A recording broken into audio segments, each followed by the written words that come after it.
How to reset Disney Plus password. Open any browser of your choice. You can also open the Disney Plus application if you want.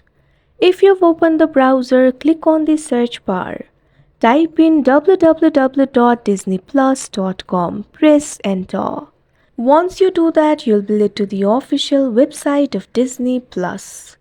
Click on the option login that you can see on the screen. Once you do that, you'll be led to the login interface.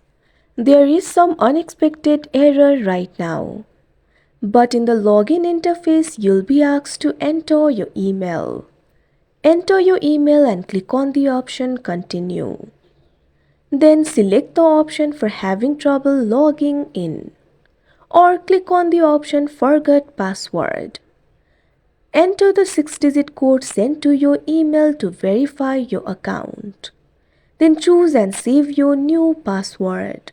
Once you do that, your Disney Plus password will be reset. Like this, you can reset Disney Plus password. That's it for this video. Thank you for watching.